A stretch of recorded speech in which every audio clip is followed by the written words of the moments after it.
Hanggang ngayon, ayaw mo pa rin magkantara ng asawa mo! Ginugulo mo pa rin kami!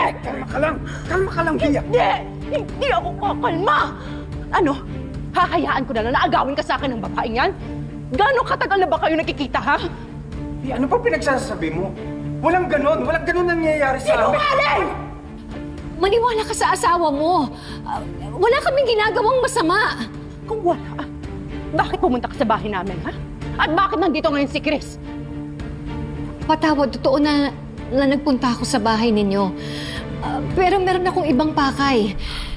Iba Kung yung... ganon, ano yung rason mo, ha? Ano?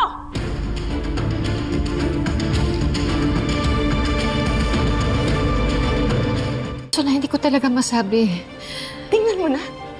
Hindi mo masabi kasi wala kang maisip na excuse. Dahil ang totoo, gusto mo makita si Chris, gusto mo maglampungan kayo, at gusto mo na ituloy yung naudlot yung affair! Hindi totoo yan! Yan ang totoo. Dahil malandi ka, mag-uagaw ka! Pia, huwag dito! Umuwi na tayo. Wala kang karapatan sakta si Rosella! Bakit ka ba nakikialam? Sino ka ba, ha? Boyfriend niya, bakit? Kaya walang katotohanan yung pinagsasabi mong binibintang mo sa kanya. Wala siyang relasyon sa asawa mo. Boyfriend ka ng babaeng yan? So what? Baka mamaya niloloko ka lang din yan. Hindi totoo yan. Kasi magpapakasal na kami, di ba, Rosel?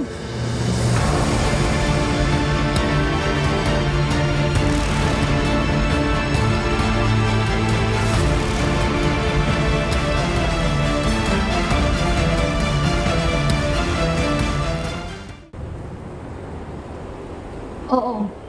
Magpapakasal na kami. Kaya siguro naman, matitigil na yung asawa mo sa panghihinala. Hindi pa rin. Dahil kilala kita, malandi ka at makati ka. Ang dapat sa'yo, turuan ng leksyon. Wala kang karapatan saktan si Rosella. Ako makakalaban mo. Pasensya na kayo, Uwi na kami. Nakakahiya na! Halika na! Hoy, ikaw na babae ka, ha? Wala akong pakialam kung ikakasal ka na. Huwag ko lang malaman na nilalandi mo pa rin yung asawa ko dahil malilintikan ka ng kasama. Halika na! Umuwi na tayo! Tingnan mo ko sandali lang! Ikaw, ha? Bantayan mo yan si Rosel. Dahil for all we know, iniiputan ka niya sa ulo! Oo na!